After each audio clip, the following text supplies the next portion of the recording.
दोस्तों सब्सक्राइब करें मेरे इस यूट्यूब चैनल को और दबाएं इस बेल आइकन को ताकि जब भी मैं नया वीडियो अपलोड करूं तो उसका नोटिफिकेशन आप तक पहुंच जाए।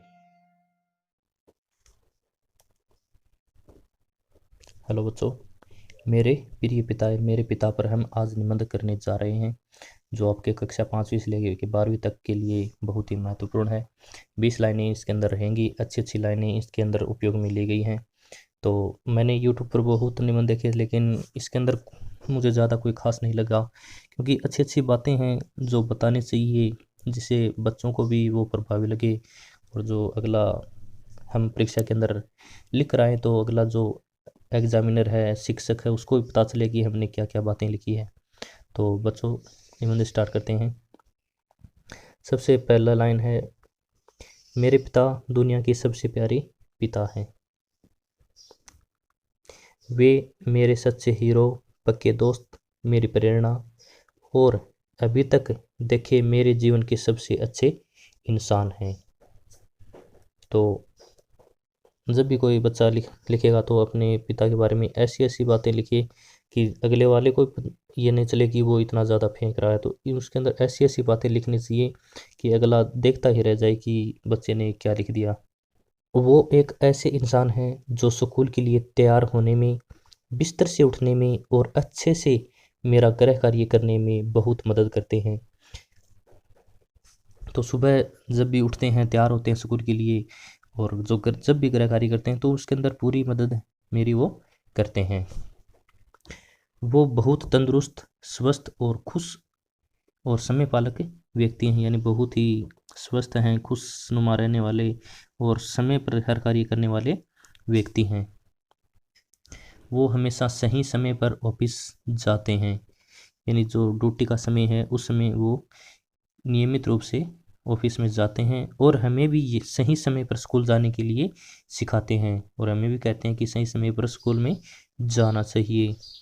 वे हमें जीवन में समय का मूल्य सिखाते हैं और साथ में बताते हैं कि समय कितना बड़ा बलवान है, उसकी क्या कीमत है, उसका क्या मूल्य है, वो हमको बताते हैं। और कहते हैं कि अगर कोई अपना समय खराब करता है और समय उसका जीवन नष्ट कर देता है, यानी समय की जो पहचान नहीं करता, जो समय नष्ट खराब करता है, तो समय एक दिन उसका जीवन क्या है, नष्ट कर देता है। वो अपने पड़ोसियों को उनके मुश्किल समय में मदद करते हैं, कि अपने पड़ोसियों की जो मुश्किल घड़ी के अंदर भी वो मदद करते हैं। वो हमेशा मेरी माँ को बहुत प्यार, देखभाल और सम्मान करते हैं तथा कभी उनसे झगड़ा नहीं करते हैं।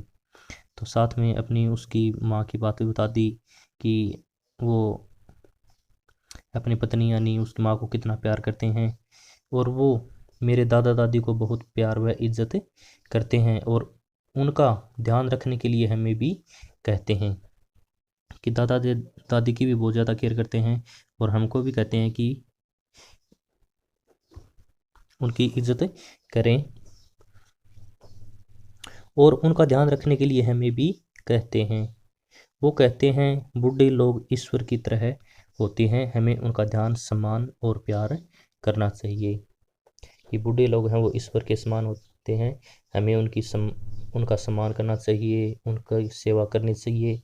जो भी वो कार्य करने की कहें तो मन से वो कार्य पूरा करना चाहिए।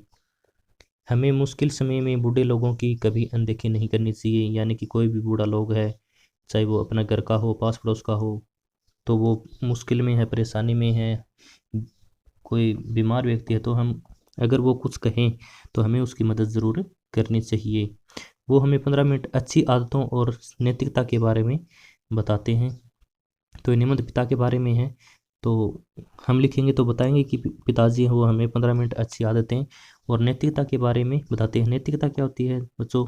जो नैतिक नियम, यानी कि हमें क्या करना चाहिए, हमें बड़ों के साथ कैसा आदर करना चाहिए, शिक्षकों के साथ कैसा आदर करना चाहिए, तो ये सब नैतिकता की बातें होती हैं।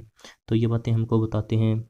मैं मेरे सबसे अच्छे दुनिया के सबसे अच्छे पिता की हर बात मानता हूँ और उनके कहे अनुसार चलता हूँ। तो आज का ये निबंध अपना कंप्लीट हो गया।